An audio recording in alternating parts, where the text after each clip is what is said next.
आज हम एक ऐसे इंसान की सर्वाइवल स्टोरी देखने वाले हैं जिसने 438 दिनों तक विशालकाय समुद्र पैसिफिक ओशन से जिंदगी की लड़ाई लड़ी और आखिरकार जब वो जिंदा वापस आया तो उसे तुरंत जेल में डाल दिया गया। नमस्ते एवरीवन, विजन की एक नई वीडियो में आपका स्वागत है।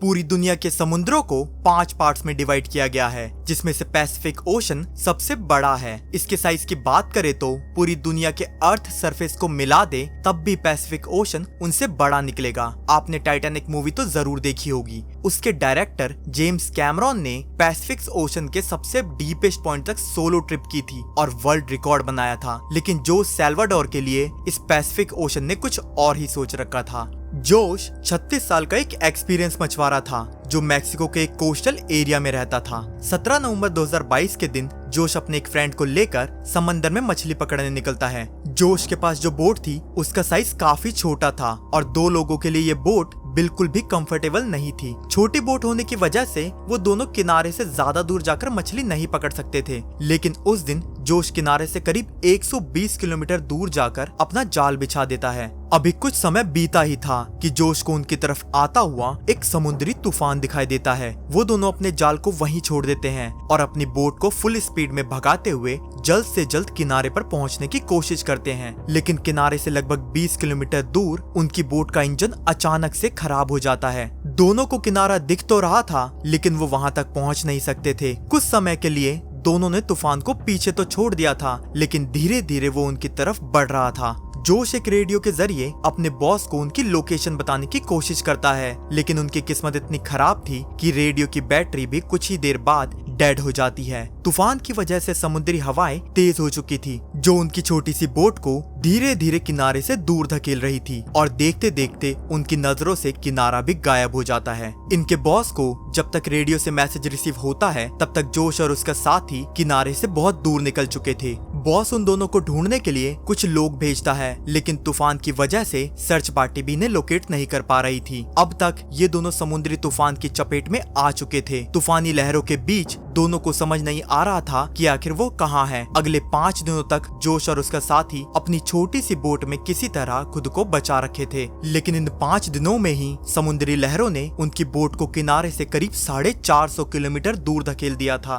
SOS सिग्नल भेजने के लिए ना तो इनके पास कोई फ्लेयर गन थी और ना ही जलाने के लिए कोई ऐसी चीज थी जिसके धुएं से सिग्नल भेजा जा सके। इनके पास जो खाने पीने का सामान था वो भी 2 दिन पहले ही खत्म हो चुका था। मछली पकड़ने का जाल भी ये समंदर में पहले ही फेंक चुके थे, इसीलिए मछली भी नहीं पकड़ सकते थे। तभी भूख से बेहाल इन दोनों की बोट पर एक बर्ड आकर बैठती है। दोनों कुछ सेकंड्स के लिए एक दूसरे को देखते हैं और फिर बर्ड पर झपट पड़ते हैं उसे पकड़ने के लिए, लेकिन उन दोनों की ये कोशिश भी नाकाम हो जाती है। जोश का साथी काफी निराश हो जाता है। वो कहता है कि उनका बचना नामुमकिन है। तभी जोश उससे कहता है कि शायद दोबारा कोई बर्ड आकर उनकी बोट पर बैठ सकती है, इसलिए दोनों पूरी प्लानिंग के साथ इंतजार करने लगते हैं। किस्मत से कुछ देर बाद एक और बर्ड आकर उनकी बोट पर बैठती है और इस बार जोश उसे पकड़ लेता है। दोनों उस बर्ड को खाकर अपनी भूख तो शांत कर लेते हैं और फिर अगले बर्ड के आने का इंतजार करते हैं। समंदर में इतना सारा पानी होने के बावजूद वो इसे पी नहीं सकते थे, क्योंकि अगर उन्होंने समंदर का पानी पी लिया तो डिहाइड्रेशन से उनकी मौत हो जाएगी। इसीलिए वो बारिश के पानी को इकट्ठा कर उसे पीते और जब बारिश नहीं होती तो वो टर्टल्स को पकड़कर उनका खून पी लिया करते।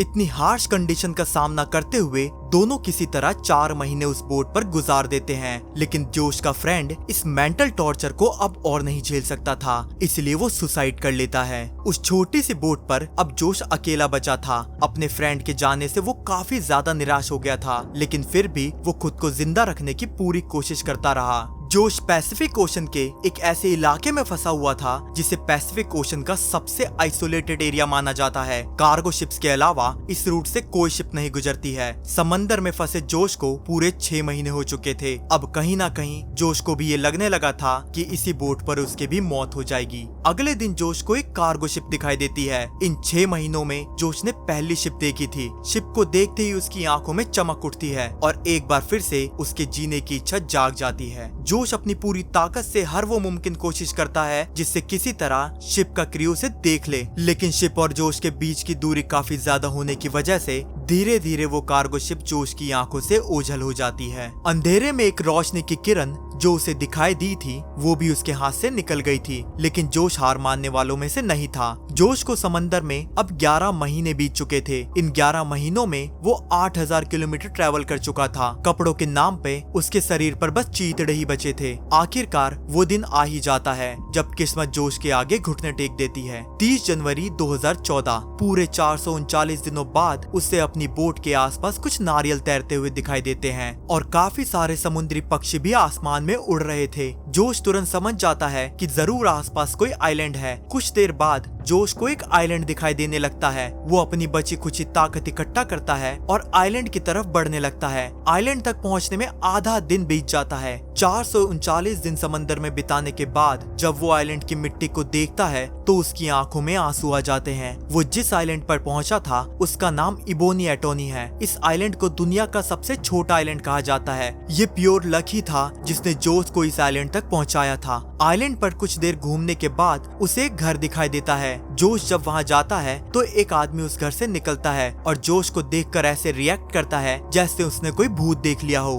क्योंकि जोश की हालत काफी ज्यादा खराब हो चुकी थी। वो आदमी जोश को कुछ खाने को देता है और लोकल पुलिस को इन्फॉर्म कर देता है। फिर लोकल पुलिस जोश को ले जाती है और जब वो पुलिस को अपनी सर्वाइवल स्टोरी सुनाता है तो कोई भी उसकी बातों पे यकीन नहीं करता। एक भी पुलिस ऑफिसर मानने को तैयार ही नहीं था कि कोई इंसान 439 दिनों तक एक छोटी सी बोट पर समंदर में जिंदा रह सकता है। अपनी बात को प्रूफ करने के लिए जोश अपने बॉस को कॉल करता है, जिसके बाद उसका बॉस ये बात कंफर्म करता है कि जोश उसके लिए मछलियां पकड़ता था और 1 साल पहले वो और उसका एक साथी समंदर में खो गए थे। इसके बाद जोश का इलाज करवाया जाता है और जब उसकी हालत ठीक हो जाती है तो जोश को वापस उसके देश मैक्सिको भेज दिया जाता है। लेकिन जोश की मुश्किलें अभी खत्म नहीं हुई थी। उसके मैक्सिको आने के कुछ ही दिनों बाद समंदर में सुसाइड करने वाले उसके साथी की फैमिली जोश के ऊपर केस कर देती है। उनका मानना था कि जोश ने खुद को बचाने के लिए अपने साथी को मारकर खा लिया होगा। कई दिनों की कोर्ट की हियरिंग के बाद जोश को निर्दोष मानकर छोड़ दिया जाता है। जेल से बाहर आने के बाद जोश 438 डेज नाम की एक किताब पब्लिश करता है, जिसमें उन्होंने अपनी पूरी सर्वाइवल स्टोरी को लिखा था।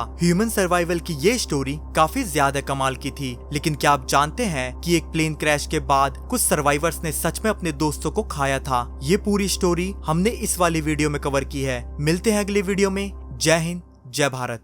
इंसान था पहले बंदर, इंसान था पहले बंदर, इंसान था पहले